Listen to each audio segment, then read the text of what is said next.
Okay, I'm at the last of my of the tasks for my fan um, balancing project, and now what I wanted to do is I wanted to make sure all these blades were bent correctly. They weren't bent up a little bit. There's evidence of, of damage to these blades. They're all tight. The rivets are all tight. I checked that.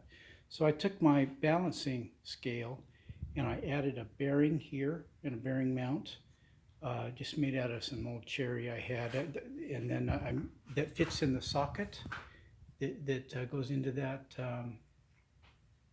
side. I've gone ahead and installed the lock tabs. I haven't locked them up yet, but I've torqued those down, made sure everything's torqued, and I created a mount on this side. I didn't worry too much about the alignment this way. I did do the alignment this way just because. And then I put a piece of baling wire here and a piece of baling wire here, and I bent it to the shape of the blade.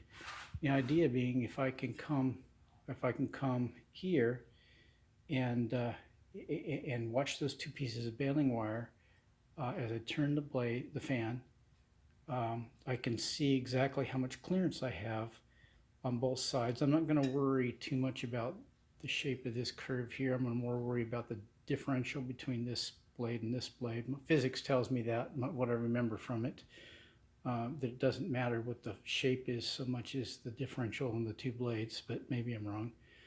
And I see I've got a bent blade. I've got a bent blade there. That's the number one blade. I've got a bent blade, so I'm going to have to, and I kind of knew one was bent anyway, but this gives me a quantifiable way to check it. So anyway, that's I won't really know until I put it in the car and spin it fast whether or not it's all balanced and whether or not it's smooth. But I'm going to take a crescent wrench on that number one blade, a great big crescent wrench that I have, and stick it on here and just tweak it until it conforms, and then I should be good to go. So finally, that fan assembly project will be done, and I'll be ready to go with this whole thing.